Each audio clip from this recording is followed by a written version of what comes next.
Hey guys, it's your boy Joe back at it again, CodingPhase.com. In this video, we are going to be talking about one of the coolest digital agency owners, right? My boy Chris Hughes. He has a digital agency called A Nerd's World in Toronto. He's pretty much expanding it worldwide pretty soon. So you guys definitely gotta check him out. He has worked with brands like Toyota, the Wu-Tang Clan. Like he's done all types of different brands and has worked with a lot of local businesses in Toronto. A lot of people already know who he is. So let's just get started. All right, guys, it's your boy Joe back at it again, CodingPhase.com. Your boy's backing out and did it again one more time with your boy Chris Hughes. What's popping, bro? Yes, sir. I'm happy to be here. Yeah, man, that's what's up, man. So, Chris, man, I found you on Instagram, right? You've been doing a lot of moves in Canada, and if I'm not mistaken, it's in Toronto where you're based. So it's definitely cool because you're actually a real digital agency owner, right? So it's not like, you know, how we see so many people pop up on the internet and be like, hey man, I could teach you how to become a digital marketer, this and that, or I could teach you how to do this and that, but they've never actually have done it before or have a successful business. So it's, you know, really great that I have you here and I could introduce you to my audience, because at the same time, there's so much things that people can learn from you, especially for us. Like, we're web developers, and a lot of us, we want to go in and create our own platforms, create our own agencies, and have our own team. So who's better to talk to somebody than actually you that has actually done it before? I appreciate that. So yeah, Chris, so let us know, what's your company's name, and tell us a little bit about your company, what you guys do. All right. So the company name is A Nerd's World. I started out as a developer myself, like the one-man army from the corner of my bedroom developing websites. I always enjoyed the business side of web development. And at a certain point in my life, I sort of hit this, let's call it a roadblock, in which I realized I'm not smart enough, or I'm not dedicated enough with the actual craft of me personally building the websites. So I decided to sort of continue the momentum forward and build a team that was smarter than me and stronger than me at development. And therefore I built A Nerd's World. So A Nerd's World's been around since 2006. And you got to think I was developing websites for almost 10 years prior to that. And basically I just started completely different than anyone else. I opened a retail store and sold the service of web development. Now we jump to 2020. We have a rather big team. We've always stuck in-house. So every single project we've ever taken on has been completed, even the smallest project in-house, which not many agencies decide to go that route, you know, just to keep the costs low. We're at the busiest intersection in downtown Toronto, so we are paying those premium prices for real estate. But that's sort of a very brief overview of where we are today and what we do. Web development, logo design, SEO, you know, everything from simple updates to your website to full-blown big Fortune 500 company websites and e-commerce branding and such. When did you get started? Because you say you first started with like becoming, you know, your own web development or becoming a web developer yourself, right? So when did you start? I don't remember the year. You know, I built my first e-commerce website when nobody had an e-commerce business. And I went the route of trying to find a passionate developer that would sort of team up with me and be available whenever I'm ready to work, which was impossible. We'll put it that way. It was impossible. You know, I found that it was a very money-driven industry. And back then there was a lot less developers out there. So when I found one, I wanted them to partner up with me. I don't mean like a literal partnership. I mean, I just want you to be as passionate and crazy as I am. You know, if I have you for 3 hours a day, I want to make sure that you're attentive and you get the work complete. So, I mean, it took me years and years to keep finding developers. It would seem like a money grab. I couldn't trust them. I couldn't find them. And then at a certain point, I said, hey, if I really want to bring my own e-commerce to the next level, I need to learn this development myself, because no one's going to work harder or more passionately than I am. Yeah, no, definitely. I could definitely feel you on that. I think, you know, that's one of the things that you find sometimes, like there's developers that's out there that you know, they look at it as like a money grab. Like somebody could come up with an idea and comes up to you and tells you, hey man, let's work together. And sometimes some guys, they don't see the vision, and they just see like, how can I get the maximum money out of this client or this customer, right? Instead of thinking about the vision beyond that. Because I'm pretty sure right now, that guy that you reached out to back then, right now he's punching the air. He don't even know what to do. He's like, damn, look at Chris, successful now, got his own agency, got all of this thing popping, right? I'm probably in my mom's basement right now, pissed off. You know what I'm saying? Like, yeah. Because sometimes people miss out on the opportunity. Sometimes you gotta have vision, right? That's one thing that, like, for myself, when I deal with clients or when people reach out to me and say they want to work with me, I try to work with them, and at the same time, I also try to give as much as I can from my time to their project, and just be honest with them. Be like, hey man, if I can do it, I can do it. If I can't do it, I can't do it. But at least I try to be, you know, just with everybody, right? Just to be cool with everybody, and to make sure that at the end of the day, you know, they leave out of the conversation that we had with like, damn, this guy, I really like this guy. I want to continue working with him, right? If you cut off those bridges, then in the future, you just never know. Like, there's times where there's people that have reached out to me where they didn't even have $5 in their pocket. A year later, they have a multi-million-dollar business. You know what I mean? Like, so if I would have cut out those bridges, I would have burnt them off, then I wouldn't be able to be in contact with them and have them still like clients and people that I could still work with, you know? Right. Sometimes it's very important to keep a relationship with people, and, you know, and just do the work, man. Don't think just the money at the moment. See the vision. Where can that go? You know what I'm saying? But I mean, the era itself is completely different now, right? Like back then, the only way you could find a developer was in their mother's basement, right? You couldn't read testimonials on the quality of their work, period. There was a lot more trust involved. And, you know, like when I started in Nerds World, it's because the average web developer was lethargic. They were lazy. They were unmotivated. Even till today, I hear my clients say the reason I'm looking for a different company is because my current, we'll call him guy, is, you know, he's hard to reach, or he takes weeks to update, or he just doesn't answer my emails or phone calls. So, I mean, it's a different world. It's harder for them, developers, freelancers, to hide from their clients. But I mean, this is what I enjoy the most. I think you need to stand behind your product. And me as a business owner, I think that's the fun part of the business, building new relationships with new clients. Oh, cool. So how big is your team? Because I've seen on Instagram, you know, even there was a picture where you guys took a picture with the tallest guy in Canada. And I'm like, damn, Chris got a huge team. Like, there's a lot of people in this picture. Like, if that was like the whole team, I'm like, damn, there's a lot. Now, you know what, the highest point, we had 4 locations, retail locations in Toronto, and 33 developers, amongst other talented individuals. Right now, we're about half of that point. We have 2 locations. We decided to close a few locations in the last year, not due to lack of success, but, man, I hit 41 years old. You know, as an entrepreneur at 20 years old, I was willing to give up my sleep. And then my wife and I, we had our first child, and I missed a lot of his life. And now he's in high school.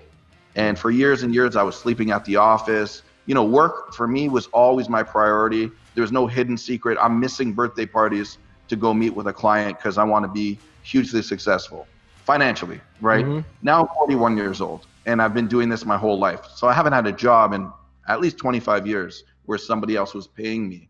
And my mindset has changed a little bit.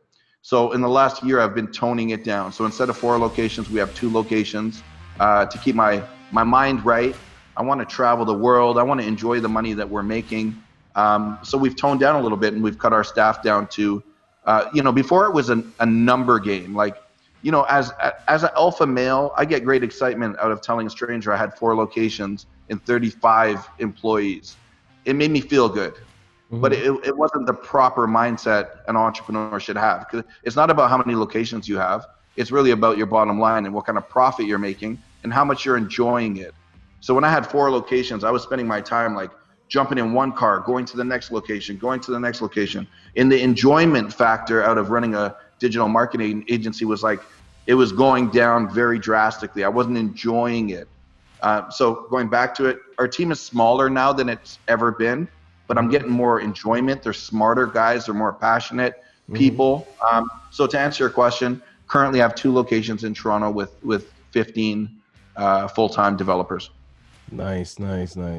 Yeah, no, I think sometimes when, we think of the idea of scaling, right? And we say, I want to scale, I want to just continue growing, right? You kind of lose the passion of why you started this whole thing, right? Because now you're focusing on trying to become like the biggest company in the world. But in reality, it's like, it has to be a balance of life and work, right? When you do too much, right, then it becomes something that you're like a slave to it, where you're like, okay, now I got to wake up at this time. I got to be on top of 4 locations, on top of 30 something developers. I got so many projects, and you being somebody that, a Nerd's World is your brand and it has your name on it. You know what I'm saying? Like you're going to be on top of it, and you're going to try to be on top of every project. Sometimes you do all those things and you spread yourself thin, and then you're like, man, you know what? We could actually make the same amount of income by working more precise on certain type of projects and having more like a smaller agency where we can have more fun, and it's more like a family, instead of just being like, okay, I'm just opening up businesses, because we could all do that, but then with the passion, you start losing it. You get what I'm saying? And then you can't really be hands-on. Yeah, for sure. So I think that's the best thing about it, that, now with your 2 locations, you guys can really be on top of everything. And at the same time, your location is beautiful, man. Congrats on what you guys is doing over there, man. I appreciate it. You guys are doing it big, man. I really like what you guys have. If you guys haven't checked him out, go check out his Instagram on his agency, A Nerd's World. Is pretty legit, man. It's a lot of stuff that you can learn from, because sometimes when you're at home, you're still learning how to code. You don't even know what the world of working with a digital agency is like, or to see what type of projects they're working on. So I really like that you guys keep that Instagram updated with projects that you guys have done, and show people like, hey man, this is what we're working on. This is the clients that we got. We just did this logo for a lawyer. We just did this for a hospital. We did this for this artist. Like, there's so many different projects that you guys do, and that's great for us as developers that we're learning, right? My community is made of people that are still learning how to code and getting into the industry. So it's like, it gives them a glimpse of how it is to work in a digital agency. So definitely go following. I'm going to put in the description, guys, by the way, so you guys could definitely go check that out. All right. But yeah, man, Chris. So as far as like what you guys is doing over there, I mean, how's the Toronto scene over there, like for digital agencies and developers? You know what? It's I don't know how to put it in a nice way. When I started the business, I'm a young hustler. Right? Like, I've always been self-employed. I'm a strong believer of, like, if you want something, you get out and you get it, literally by any means necessary. Right? I've traveled the world, and there's something I witnessed called a third world hustle. And it could be somebody selling pineapples on the corner of the street. It could be somebody washing your shoes for a nickel. I've seen it all. I've currently been to 77 countries. Toronto is a huge city. It's the biggest in Canada. And very smart, intelligent. Technology is high, hustle is low. Very, very cookie cutter agencies, where, I mean, the average agency, they wear a big 3-piece suit to meet with you. They probably cost $50 from the thrift store. They come in with big words and no experience, and it's boring to me, right? I've never, like, the reason I got in this business is I want to make a lot of money, but I want to have fun doing it. Right? So I came out the gate that I'm going to work harder, longer than anyone else. I'm going to reply to emails faster than anyone else. We've never gone the route of picking one niche. It's not like we target just lawyers. We want to target everyone, right? And the reason being, I want my day to be fun. We built the official website for Wu-Tang Clan. And we built it for a little local lawyer. Right now we're launching, like, this is a dream come true for me. I'm not doing the same thing every day. I'm not building the same website every day. And I just felt like in Toronto, there's that lack of hustle. I mean, if you called my competitors at 6:01, called their hotline, their phone number, and said, hey, I'm looking for a consultation immediately, I guarantee every one of them is going to say, well, you'll have to call back tomorrow because I'm about to go home to play with my kids. And for me, it was completely different. The hustle was always there. And I think that's what makes me different. And Toronto is a saturated market, but yet so much room to make money if you're going to work harder than your competition. Yeah, no, that's hot, man. I mean, I've never been to Toronto. I'm dying to go over there. You know, maybe go visit the Six God. You know what I mean? See what's going on over there in Toronto. You know what I mean? But yeah, man. I think as soon as this whole Corona thing, I gotta swing by your offices for sure, man. We definitely gotta do an in-person collaboration for sure. And you know, that's one thing that I really love about what I've built here with CodingPhase and this YouTube channel. Like, I've gotten to meet so many cool people like yourself. Like right now, I'm building my own digital agency here, you know, in Tampa. So from, you know, getting to have a contact like yourself who has been doing this for a lot of years, I know I could pull on your ear and be like, yo, bro, what do you think about this idea? Or, hey, I'm just starting. What do you think about this? So it's like, it's really great that we, you know, I started this whole channel and this whole community because it brings people like yourself that I get connected to, you know, and I get to meet in this industry, and it's just like super cool because I'm like, man, like this is exactly why I built this, you know what I mean? Because, you know, in my head, I'm like, yo, most of my friends, they don't code. My friends is straight from the streets, bro. Like my friends is like, yo, I just came home, bro. Put me on. Like that's the type of friends that I got. I don't have no friends that I'll be like, oh, let me call them up and see, hey, what do you think about this idea? Hey, do you think this logo looks good? Like I don't know nobody that does that, right? I know people from like work, but that's it. When I used to work at, you know, as a developer for other companies, but now having this channel, you know, connects me to people like yourself that is so cool. And at the same time, like, I feel like I could learn so much from guys like yourself, you know? I'm in the same position, right? Like when I started my YouTube channel, that was exactly it. I had no one in my circle. You know, my friends do construction or they do, you know, more laborious type stuff. Like, how do you become friends with other developers? It's tough, but I mean, through this YouTube and in the community itself, as you said, it's like a perfect way in order to connect with, you know, minds from around the world. Because I'm a great believer in like learning, right? Like I watch your channel, I can learn something. I saw that you had Ruin on recently, and I got to talk to him a couple months ago, and I learned from him. It's not so much as competition. It's like, what can I take from each person to use during my day-to-day life? So I love the YouTube community, and I see eye to eye with you on starting the channel and building a community.